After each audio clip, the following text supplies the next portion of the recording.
Authorities in Mississippi have now released new surveillance video showing that young Missouri woman, an Ole Miss student, right before her death. A college classmate, a young man from Texas, is under arrest, and ABC's Marcus Moore is in Oxford, Mississippi, with the video tonight. Tonight, newly released video showing the last known images of Allie Kostial before her death. The senior at Ole Miss seen here in a white top and blue shorts, leaving a bar near the town square last Friday just before midnight. A short time later, she would be dead from multiple gunshot wounds, police say at the hands of classmate Brandon Theesfeld. Kostial's murder has stunned many in this college town. He's always been a gentleman and been sweet and been kind. But one fellow student says he lived in the suspect's freshman dorm. Constantly had to reference his father's money, how his dad could get him out of anything. Today, Theesfeld's father visiting him in jail. Would you like to say anything about his guilt or innocence, sir? Read the Constitution. Allie and Brandon are seen here in a photo posted to her social media 3 years ago. I wouldn't even say that anyone ever would picture him or anyone really doing something like this. David, Theesfeld's attorneys say that he will enter a plea of not guilty, and in the meantime, Allie's friends in St. Louis, where she's from, plan to hold a vigil tonight in her honor. David? All right, Marcus Moore tonight. Marcus, thank you. She sent him over 100 text messages in 3 months. He ignored most of them. The ones he did answer were cold, direct, final. She thought she was pregnant. She wanted to talk. She wanted to meet. She kept asking. He kept refusing. Until one night in July 2019, when he finally said yes, he agreed to meet her. He drove to her apartment at 1:28 in the morning. They left together. 45 minutes later, she was dead, shot 9 times, left by a lake. And here's what makes this case absolutely devastating. The autopsy revealed she wasn't even pregnant. Everything that happened, everything that led to her death, everything she begged him to discuss. It was based on inconclusive home pregnancy tests and fear. Brandon Theesfeld murdered Allie Kostial because he thought she was carrying his child. She wasn't. But by the time anyone discovered that truth, it was too late. Allie was gone. And the text messages recovered from her Apple Watch told investigators exactly who killed her and why. Before we break down the 3 months of messages that led to murder and how an Apple Watch solved this case, if you want to stay updated on cases where technology provides the critical evidence that catches killers, make sure you hit that subscribe button and turn on notifications, because what we're about to reveal shows how digital footprints never disappear. And drop a comment telling us, have you ever ignored someone's repeated attempts to contact you?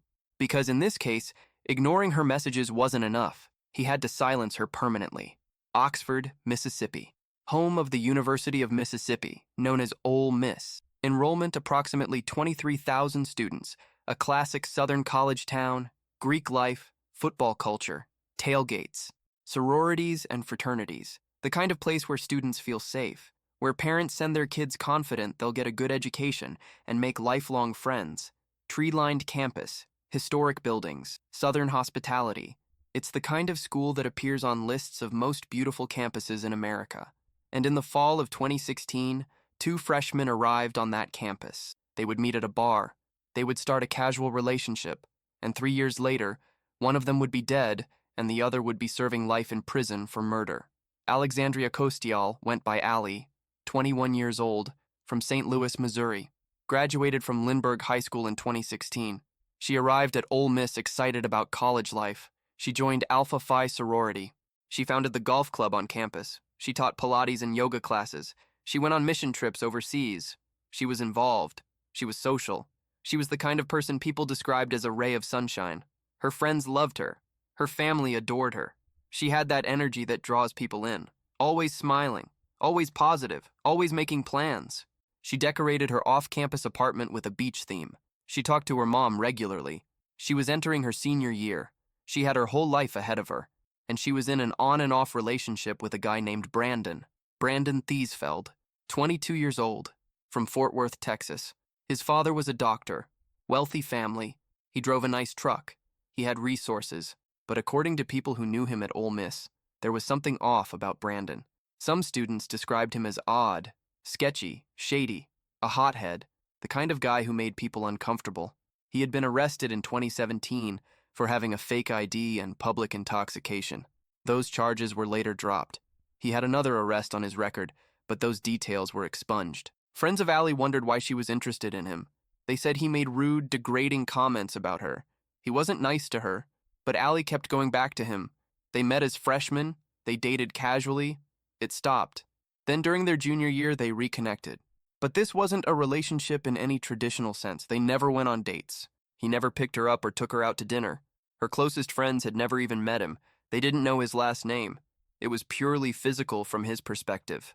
And Allie's friends could see she wanted more. Let's talk about what happened in April 2019, 3 months before Allie's murder, April 12th, 2019. Allie sent Brandon a text message with a photo attached. The photo showed a home pregnancy test. The result was inconclusive, a very faint blue line. Hard to read, could be positive, could be negative, could be user error. Allie's text to Brandon, like it's a very faint blue line but IDK. I guess I can wait and see if my period comes. This message changed everything, because Brandon's response was immediate and clear. Well, all right, we will see, but if it is pregnant, we are not keeping. We can get a pill. No discussion, no support, no consideration of what Allie wanted, just a definitive statement. Get an abortion pill. We're not keeping it. End of conversation. And that's exactly how Brandon treated it. End of conversation. But for Allie, the conversation was just beginning. Over the next 3 months, Allie sent Brandon more than 100 text messages. She wanted to talk. She wanted to meet in person. She needed to discuss what was happening. She was scared. She was confused. She needed support. But Brandon ignored most of her messages. Days would go by without a response. When he did respond, his answers were short, cold, dismissive. He made it clear he didn't want to meet. He didn't want to talk. He didn't want involvement. And he definitely didn't want a child. In one message, Brandon told Allie that becoming a father would ruin his life. That phrase would later become evidence in a murder trial because it established motive. It showed Brandon viewed this potential pregnancy not as a shared responsibility, but as a threat to his future, something that needed to be eliminated. And when Allie wouldn't agree to terminate the pregnancy on his timeline, Brandon began to see her as the problem that needed to be eliminated. The text messages paint a picture of increasing desperation from Allie and increasing coldness from Brandon. Allie texts, "I thought about it. If you want to talk to me in person, that would be better." Brandon's response days later, "I can talk tomorrow. I'm busy today. I'm still going to have the decision of the pill." Notice the language. I'm still going to have the decision. Not we. Not a discussion. Brandon had made his decision and Allie's input was irrelevant. In another exchange, Allie writes, "I'm not saying what I am gonna do BCIDK what's happening. But even if you don't want to be involved like I am really pretty and sweet, and I know I will meet a real man one day, this message reveals so much." Allie is trying to assert her independence. Trying to say she doesn't need him, but there's also vulnerability there. She's reminding him of her value. She's still hoping he'll care. She's still hoping he'll step up. He didn't. As weeks passed, Allie's messages showed signs of anxiety and attempts to get Brandon's attention. She sent him texts about her drinking. "In the past 48 hours, I've literally drank a full bottle of tequila, 2 bottles of champagne, 7 beers. Forensic psychologists who later analyzed the messages believed Allie was trying to provoke a reaction from Brandon, trying to make him worried, trying to make him engage. If he thought she was drinking heavily while possibly pregnant, maybe he'd respond. Maybe he'd care enough to stop her. But Brandon's responses remained minimal. He wasn't taking the bait. He wasn't engaging. He had made his position clear and he was done discussing it. But Allie wasn't done. She kept texting, kept asking to meet. And as July approached, her messages became more urgent. Meanwhile, Brandon was making his own plans. Plans that had nothing to do with supporting Allie or discussing their situation. Plans that would be discovered later through digital forensics. Brandon's internet search history from this period tells a disturbing story.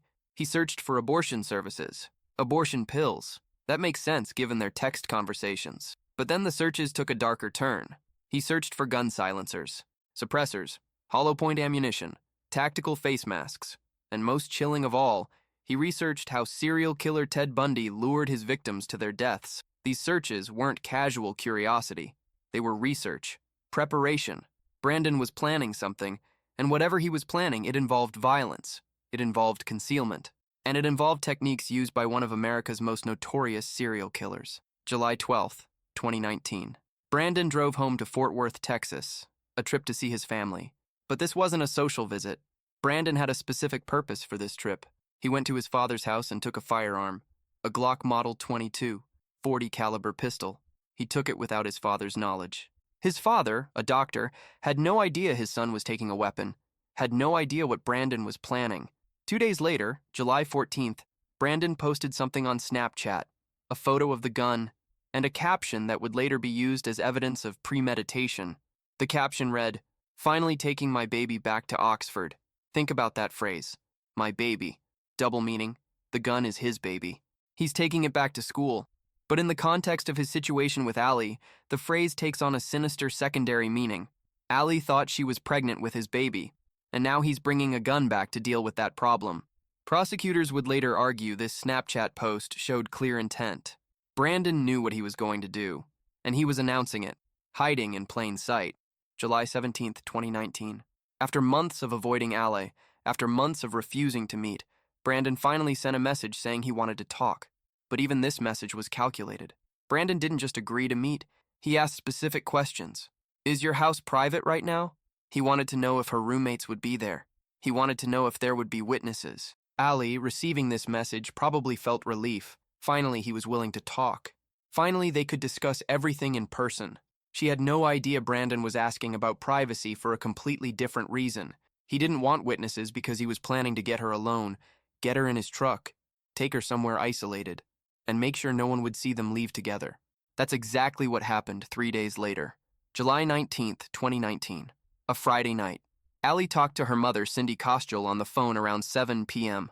Normal conversation. Allie had just woken up from a nap. Her mom asked what she was doing that night.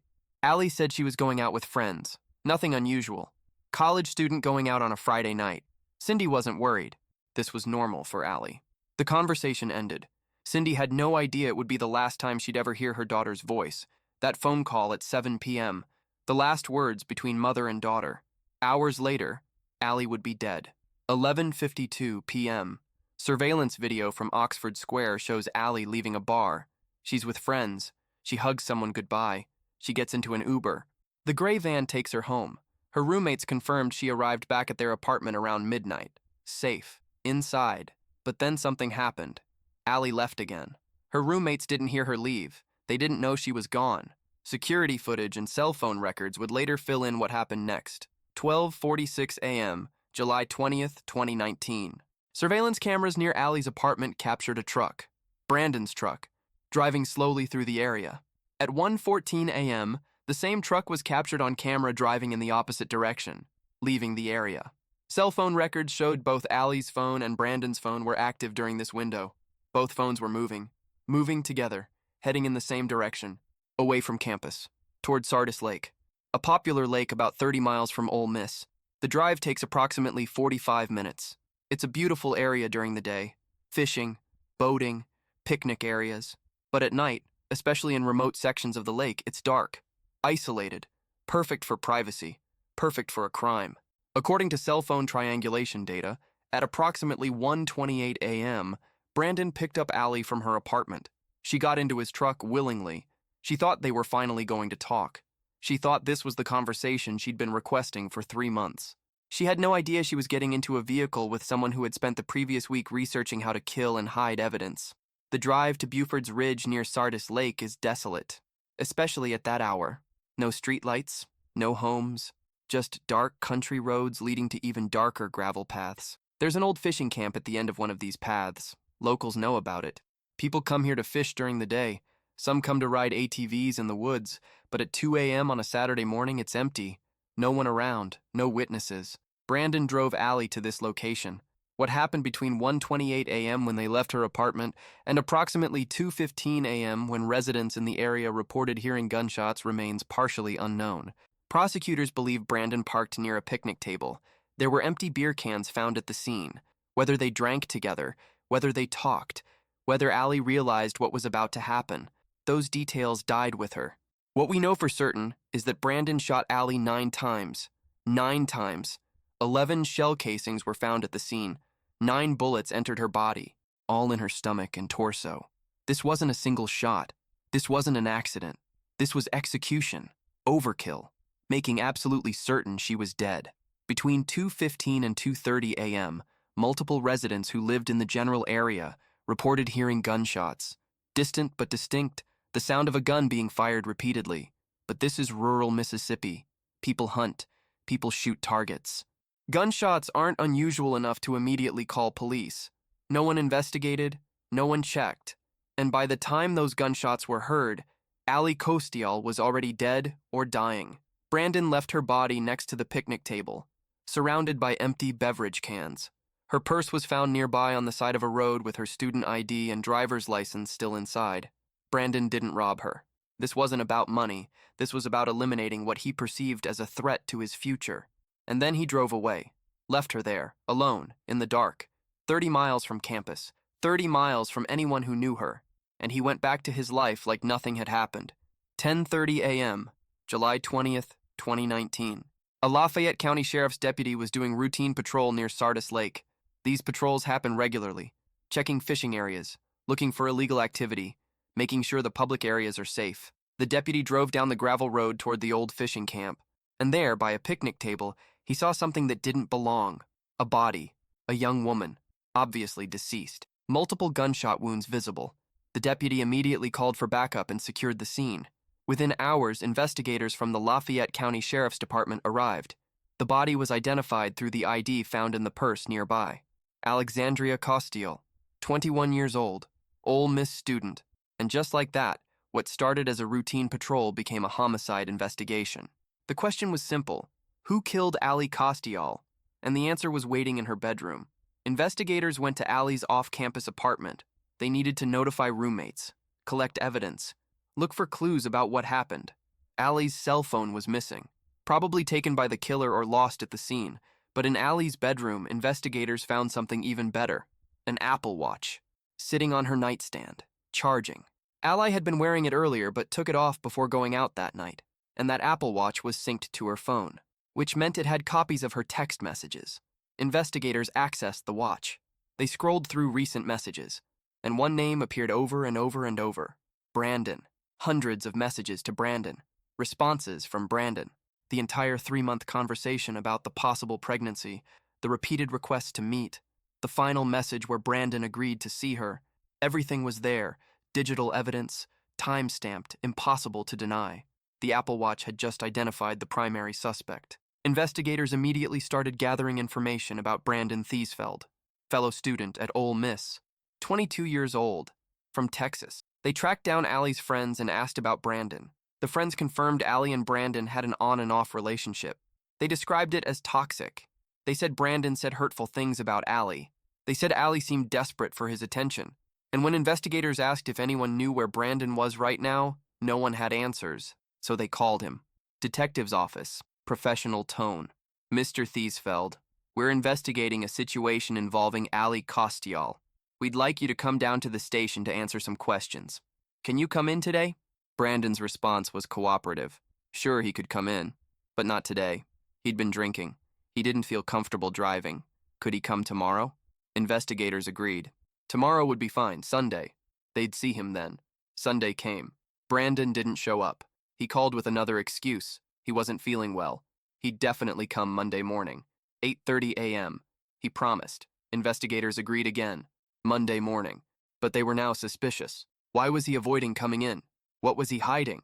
Monday morning, 8:30 a.m. Brandon Theesfeld did not arrive at the Lafayette County Sheriff's Department.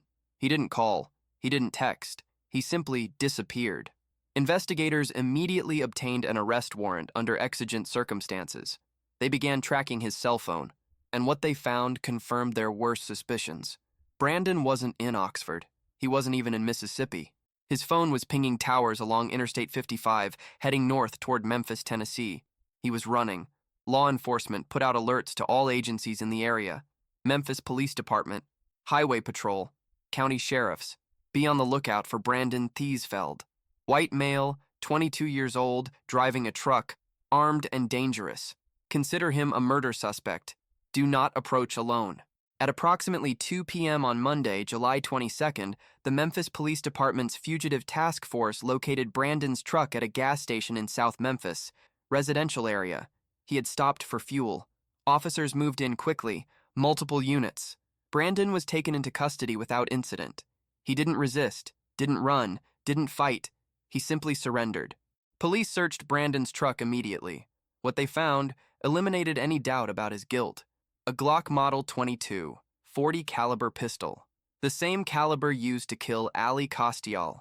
Ballistics testing would later confirm this was the murder weapon, the exact gun used to fire 9 bullets into Ali's body. And Brandon was wearing clothes with visible bloodstains. Ali's blood. He hadn't even changed clothes, hadn't disposed of evidence. He was driving around with the murder weapon and bloody clothing 3 days after killing someone. Either he was incredibly stupid, or he genuinely thought he wouldn't get caught. Brandon was extradited back to Lafayette County, Mississippi, booked into jail, charged with murder, and investigators went to search his apartment near campus. Inside Brandon's apartment, investigators found a letter, handwritten, 2 pages, addressed to his parents, written sometime over the weekend of Ali's murder. The letter was essentially a confession and a suicide note. Brandon wrote, "I'm not a good person. It is not your fault. Something in me just doesn't work. I've always had terrible thoughts. I've always had these feelings. I just kind of felt off. Those thoughts have been fueled by cocaine and alcohol." He continued, "I think this is the end for me. I'm either going to prison or going to die. I know I'm going to get caught." This letter showed consciousness of guilt. Brandon knew what he had done. He knew it was wrong. He knew there would be consequences, and he was preparing his parents for what was coming. But he didn't mail the letter, didn't leave it anywhere they'd find it. It was still in his apartment. Perhaps he changed his mind about suicide. Perhaps he thought he could escape. Either way, the letter became evidence. August 30th, 2019. A grand jury convened to review the evidence against Brandon Theesfeld. They heard testimony from investigators. They reviewed the Apple Watch text messages. They saw the surveillance footage. They examined the ballistics reports. They read Brandon's letter. And they returned an indictment for capital murder. Not just murder, capital murder, which in Mississippi means the death penalty is on the table. The state was seeking Brandon's execution. The case should have gone to trial quickly. But then COVID-19 hit. Courts shut down. Trials were postponed indefinitely. The case sat. Ali's family waited. Brandon sat in jail. And months turned into years. August 27th, 2021, more than 2 years after Ali's death, Brandon Theesfeld was led into the Lafayette County Courthouse in handcuffs, orange jumpsuit, 4 officers escorting him. The courtroom was packed. Ali's family was there. Her mother Cindy, her father Keith, friends, media, everyone waiting to see if this case would finally go to trial. But instead of proceeding to trial, Brandon's attorney Tony Farisi stood up and announced his client wished to change his plea. From not guilty to guilty, Brandon Theesfeld was pleading guilty to first-degree murder. The death penalty would be taken off the table in exchange for life in prison. No trial, no jury, just a guilty plea and immediate sentencing. Judge Kelly Luther asked Brandon if he understood what he was doing, if he was pleading guilty voluntarily. Brandon confirmed he understood. The judge then asked the prosecution to present the factual basis for the plea. What actually happened? Assistant District Attorney Mickey Millette stood and presented the timeline. April 12th, 2019. Ali Kostial texted Brandon Theesfeld a photo of what appeared to be a positive pregnancy test. Brandon responded that they would not keep the baby. Over the next 3 months, Kostial repeatedly asked to meet with Theesfeld to discuss the situation. Theesfeld mostly ignored her or canceled plans. During this time, Theesfeld's internet search history showed he researched abortion pills, abortion services, gun silencers, hollow point ammunition, and how Ted Bundy lured victims. July 12th, Theesfeld drove to his family home in Texas and obtained a .40 caliber pistol. He posted a photo on social media with the caption, "Finally taking my baby back to Oxford."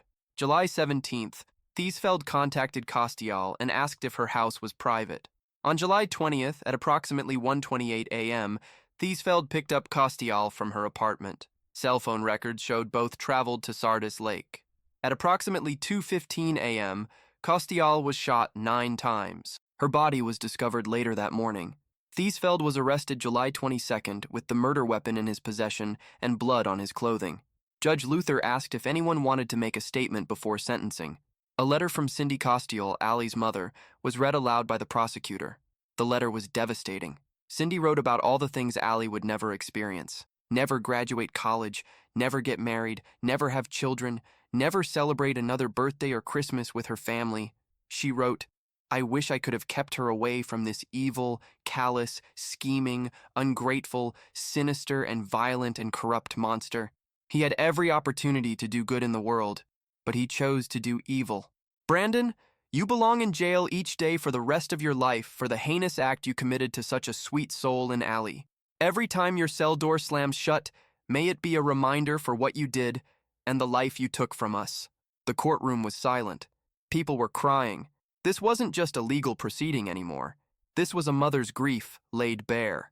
Then Brandon Theesfeld was given an opportunity to speak. He stood, read from a prepared statement. His voice cracked as he spoke. I am sincerely sorry for the pain I've caused while taking Allie from you. My actions have forever changed your lives and my family's lives. I wish I could take it all back, but I can't. There is no excuse for my actions, and I have asked God for forgiveness. I hope one day that you will find it in your heart to forgive me. Some viewed this as genuine remorse. Others saw it as too little too late. Words can't bring Allie back. Apologies can't undo murder. And asking for forgiveness doesn't erase the fact that Brandon spent weeks planning how to kill someone and then executed that plan with cold precision. Judge Luther imposed sentence: life in prison. No possibility of parole. Under Mississippi law, Brandon would be eligible for conditional release at age 65. But that's 43 years away. 43 years in prison. And that assumes he even qualifies for release, which is far from guaranteed. But there's one more piece of this story that makes it even more tragic. Remember the pregnancy that started all of this? The inconclusive home pregnancy tests? The 3 months of texts about what to do about the baby? The reason Brandon gave for why he killed Allie? Here's the devastating truth. Allie Kostial was not pregnant at the time of her death. The autopsy was definitive. Medical examination showed no pregnancy. No evidence she had ever been pregnant. The tests were false positives, or user error, or perhaps wishful thinking on Allie's part, or fear. But she was not carrying Brandon's child. Defense attorney Tony Farisi confirmed this after the hearing. The evidence showed she was not pregnant, he told media, which means Brandon Theesfeld killed Allie Kostial for nothing. He murdered her because he thought she was pregnant, because he thought a baby would ruin his life, because he saw her as a problem that needed to be eliminated. But there was no baby. There was no threat to his future. There was nothing to eliminate, except a young woman who wanted to be loved and supported by someone who couldn't care less about her. Prosecutors did acknowledge one possibility. Text messages from Allie in early July suggested she had been bleeding and believed something was wrong. Medical experts who reviewed the evidence said it's possible Allie had a miscarriage in the weeks before her death, which would mean she might have been pregnant at some point. But by July 20th, when Brandon killed her, she was not pregnant. Whether she ever was remains unclear. Her friends said they simply don't know. The home pregnancy tests were inconclusive. Her own texts were ambiguous. She might have been pregnant and lost it. She might have never been pregnant at all. But Brandon killed her either way. And that's what makes this case so absolutely senseless. All of this, the planning, the research, the gun, the drive to the lake, the 9 gunshots, all of it was based on a fear that wasn't even real. Let's talk about what Brandon's internet search history reveals about his mindset. He wasn't just looking for abortion information. That would be understandable given the situation. But he went way beyond that. He researched gun silencers. Why would someone need a silencer unless they're planning to shoot someone and don't want to be heard? He researched hollow point ammunition. These bullets are designed to expand on impact, causing maximum damage. They're not for target practice. They're for killing. He researched tactical face masks. Why? To conceal identity while committing a crime. And most disturbing of all, he researched Ted Bundy's techniques for luring victims. Ted Bundy was one of America's most prolific serial killers. He killed at least 30 women in the 1970s. His methods involved gaining victims' trust, getting them alone, and then murdering them. Brandon was studying these techniques, learning from a serial killer, applying those lessons to his plan to murder Allie. This wasn't a crime of passion. This wasn't a spontaneous act in the heat of an argument. This was premeditated murder with research and planning. The text messages between Allie and Brandon tell another story, a story about power and control. Brandon had all the power in this relationship. Allie kept reaching out, kept asking to meet, kept trying to discuss their situation, and Brandon controlled when and if he responded.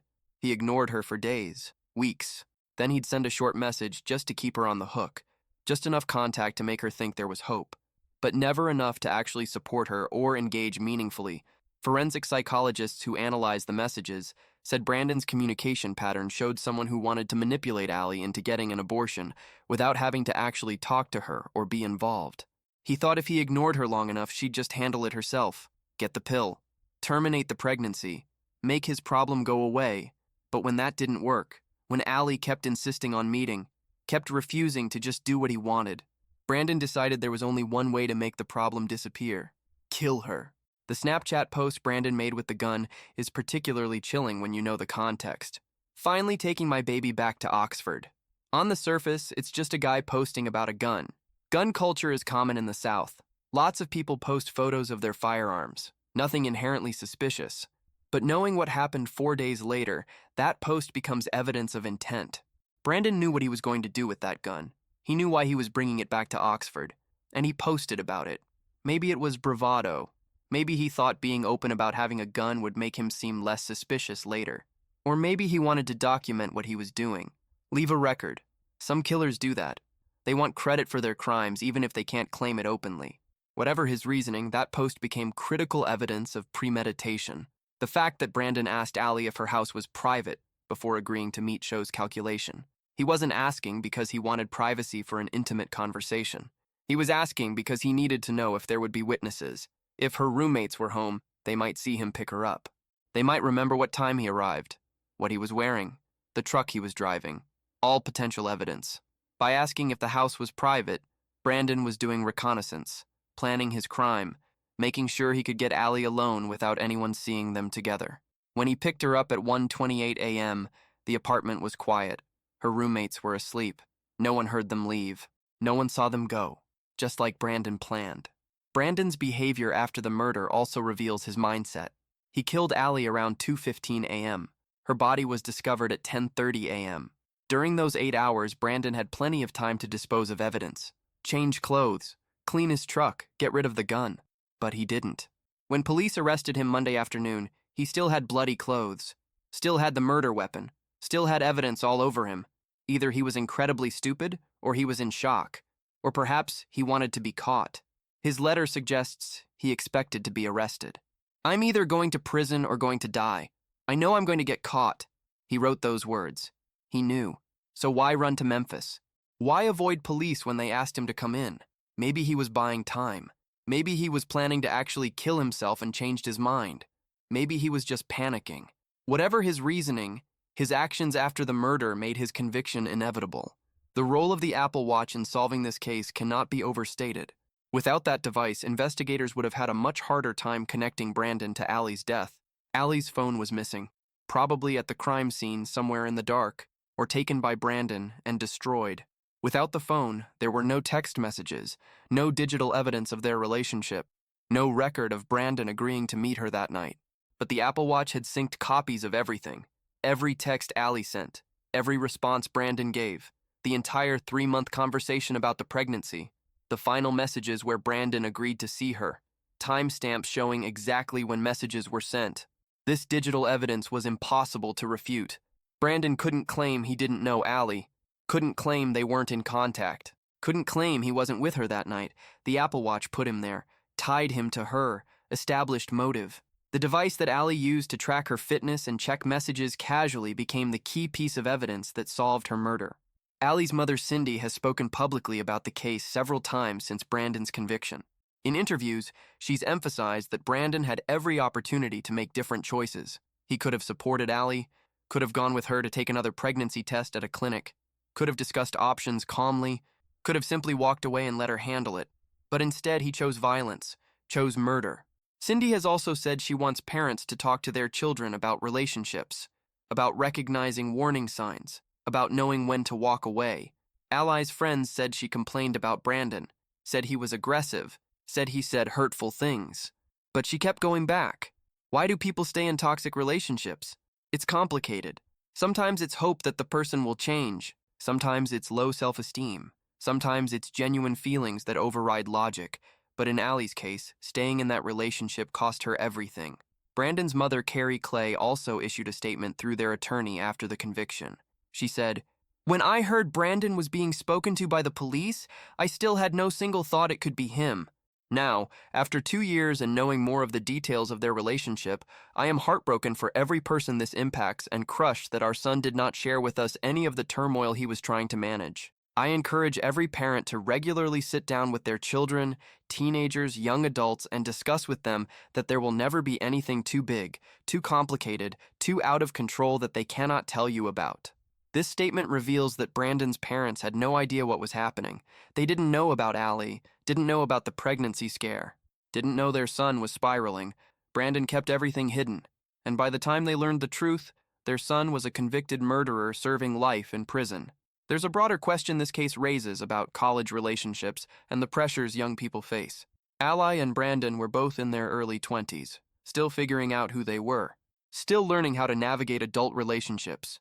The pressure of a potential pregnancy at that age is enormous, especially for someone like Brandon, who came from a wealthy family and had expectations placed on him about his future. But none of that justifies murder. Lots of people face unplanned pregnancies. Lots of people deal with relationship problems. The vast majority don't resort to violence.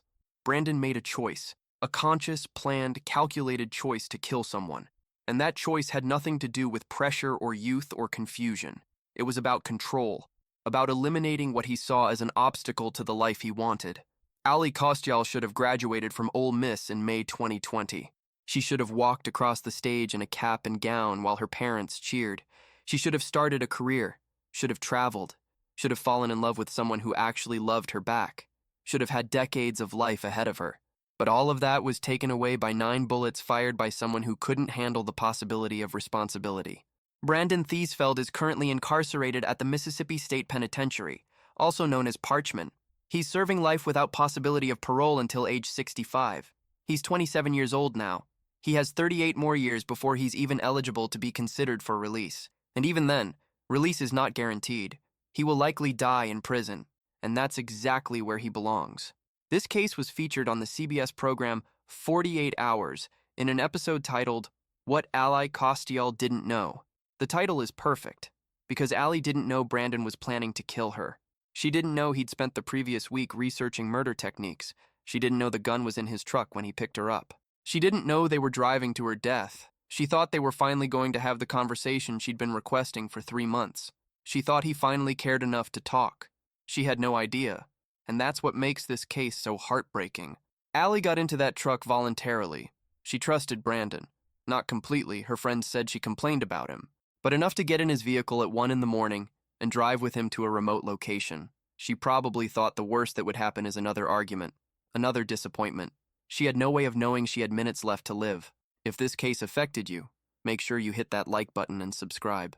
We cover real crime cases where digital evidence and technology play critical roles in solving murders. Drop a comment with your thoughts. Have you or someone you know been in a toxic relationship? How did you recognize it was time to leave?